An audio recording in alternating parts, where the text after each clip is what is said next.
Hello, myself Dipti Naik. I am from Government College of Arts, Science and Commerce, KPM, Goa.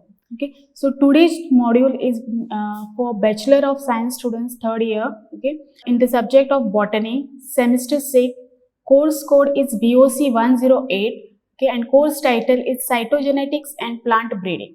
So the title of the unit is Method of Crop Improvement, and the module name is Introduction and Acclimatization. Outline. Okay, we are going to study introduction or to crop improvement.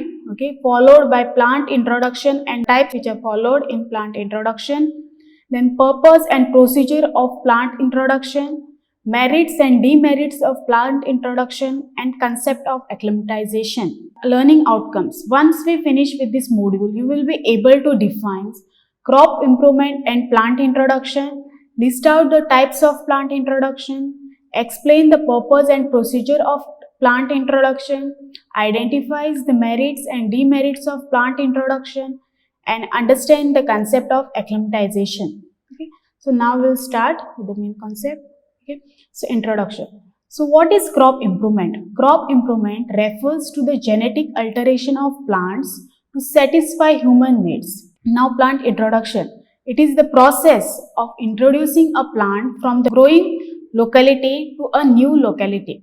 Okay, so this may include plant introduction may include or involves new varieties of crops or wild relatives of crop species or totally new crop species to a new area or a country.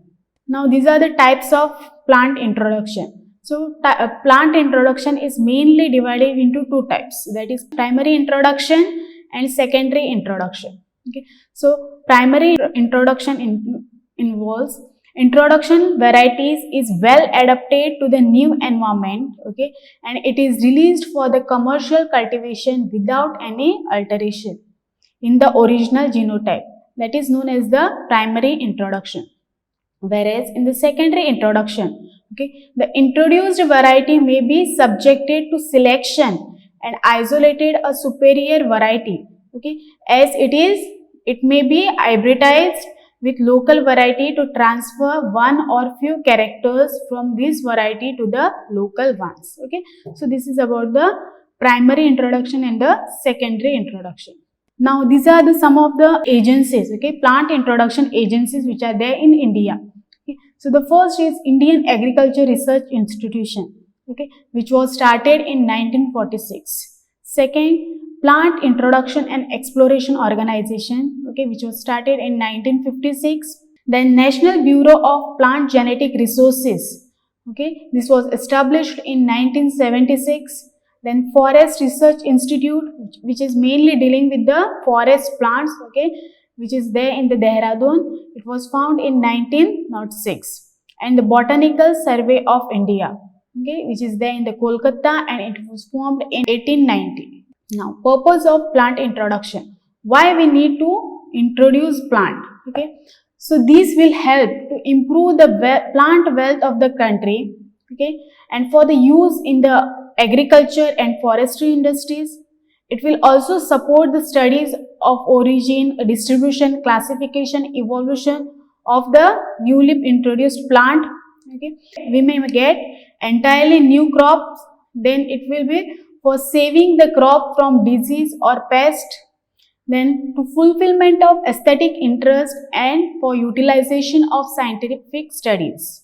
Now procedure of plant introduction. Okay, so what are the things which we have to go through? Then only we can introduce a plant. Okay, so first we have to go for procurement of germplasm, followed by quarantine, then cataloging, evaluation, then multiplication and distribution of the plant.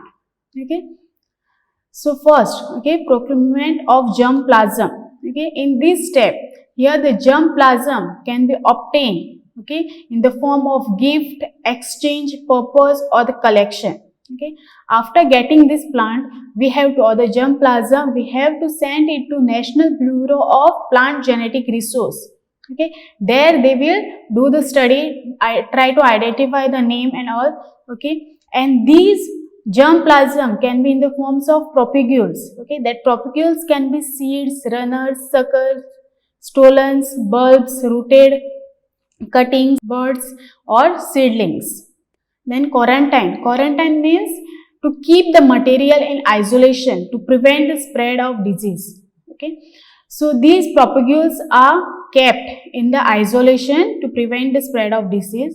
Then propagules are inspected for the contamination and the fumigation. Okay. And if required, these materials are grown in the isolation for observation. Okay. Under quarantine, there is an act which was formed to make that sure that plant is free from disease and the other insects. Okay, so that is known as the Destructive Insects and Pest Act, which was formed in 1914. Okay, so according to this act, okay, it is mainly divided into two parts, that is plant produce imported for consumption, sowing or planting, okay, has to send the details to a Directorate of Plant Protection. Okay, there they will quarantine the plant and fumigate the plant, and there are many stations of quarantine and fumigations of plant in India. Okay, so there are it is there on 10 seaports, 10 airports and 9 land routes where it is checked. Okay. Then plant propagules imported for cultivation and research are quarantined. Okay, and these are quarantined in National Bureau of Plant Genetic Research. Here mainly the agriculture and the horticulture species are quarantined. Then the Forest Research Institution. Okay, here the forest trees are quarantined. Now cataloging. Cataloging means they are allotting a number to the germplasm or the plant material. Okay, so here with a number, they are also giving the information regarding the name of species, variety, place of origin, adaptation and its various characteristics. Okay, so these plant materials can be classified into three groups, that is exotic collection, indigenous collection and the indigenous wild collection. Now the next method is the evolution. Here the performance at different substations are evaluated. The plant performance at different substations are evaluated under the different environmental factor. And after this, the multiplication and distribution of new plant material is done. For this, the promising introduced material are propagated and then released as the variety necessary for trial. Then merits of plant introduction. Okay, so what are the merits? It will provide entirely new crop. It will provide superior variety. Then collecting germplasm and protecting the variability. Then quick and economic methods for crop improvement can be done. Then introduction to disease-free environment can be done. Now demerits of plant introduction. Okay, with the plant introduction, there are some of the weeds, disease, insect pests, okay, which are also migrating or getting introduced into new area. Okay, so weeds such as Agronomia mexicana, then diseases such as light blight of potato, then insect pests such as potato tuber moth. Okay, then some of the ornamental plants which are also turning as the weeds. Then these things also threat to the ecological balance. Okay, so these are the some of important achievements which are due to plant introduction. Okay, so some of the new crops of potato, maize, etc. was found. Then directly released as variety. Okay, so there also some of the wheat and rice varieties have been formed. Okay, here I have mentioned. Then varieties from selected introduction. Okay, so Kalyan, Sona and Sonalika type of variety, many others are there. Then varieties which are developed through hybridization such as Pusa Rabi tomato, Pusa Kesar carrot, Pusa Kanchan terpenes, etc. Okay, so these are some of the important achievements which are achieved through plant introduction. Then we will go to acclimatization. So what is acclimatization? It is the adaptation or adjustment of an individual plant or population of plants under the changed climate for a number of generations. Okay, so acclimatization is faster multiplication of those genotypes that are better adapted to the new environment.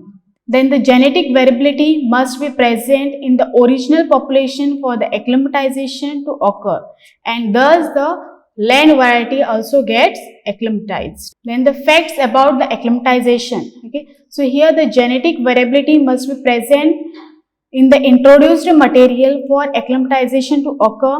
Secondly, cross-pollinated species have better acclimatization capacity than self-pollinated crops.